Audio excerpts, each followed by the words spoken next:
यह महात्मा बुद्ध के समय की घटना है।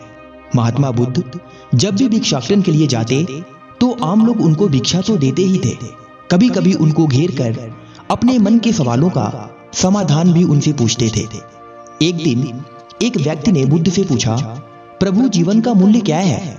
महात्मा बुद्ध ने उस व्यक्ति को एक चमकता हुआ पत्थर दिया और कहा, जाओ इस पत्थर का मूल्य पता करके आओ, पर ध्यान रहे तुम्हें इस पत्थर को बेचना नहीं है, केवल इसका मूल्य पता करना है।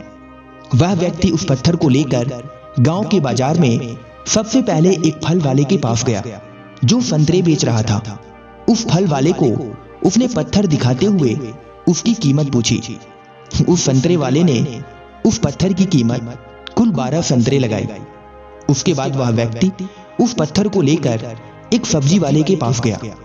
सब्जी वाले ने उस पत्थर की कीमत 1 बोरी आलू के बराबर लगाई। वह व्यक्ति फिर उस पत्थर को लेकर एक अनाज व्यापारी के पास गया। उसने उस पत्थर की कीमत 1 बोरी अनाज लगाई।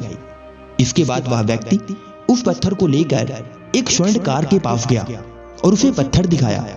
फिर उससे उसका मूल्य पूछा तो उस स्वर्णकार ने उस पत्थर को देखते हुए कहा, 50 लाख रुपए में मुझे इस पत्थर को बेच दो।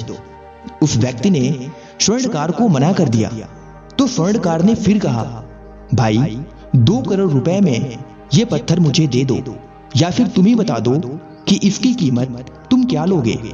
उस आदमी ने स्वर्णकार से कहा, मेरे गुरु ने इस पत्थर को बेचने से मना किया है। इसके बाद वह व्यक्ति हीरे के एक जौहरी के पास गया। जौहरी ने उस पत्थर को देखा। उसने उसे रूबी के रूप में पहचाना। उसने उस पत्थर के सामने एक लाल कपड़ा बिछाया और उस बेशकीमती रूबी की एक परिक्रमा लगाई, माथा टेका। फिर जौहरी ने उस व्यक्ति से पूछा, कहां से लाए भाई ये बेशकीमती रूबी? सारी कायनात क्या, सारी दुनिया बेचकर भी इस अनमोल पत्थर की कीमत नहीं लगाई जा सकती है। वह व्यक्ति हक्का बक्का रह गया। फिर वह सीधे महात्मा बुद्ध के पास गया और पैरों के पास दोनों हाथों को जोड़कर बैठ गया। उसने पूरी कहानी महात्मा बुद्ध को सुनाई और बोला, प्रभु अब आप ही बताओ, मानवीय जीवन का मूल्य क्या है? महात्मा बुद्ध मुस्कुराते हुए बोले, फल वाला जो संतरे का व्यापारी था उसने पत्थर की कीमत 12 संतरे लगाई। सब्जी वाले ने 1 बोरी आलू, अनाज व्यापारी ने 1 बोरी अनाज, स्वर्णकार से 2 करोड़ और जौहरी ने इसे बेशकीमती माना। ठीक यही स्थिति तुम्हारे जीवन का भी है।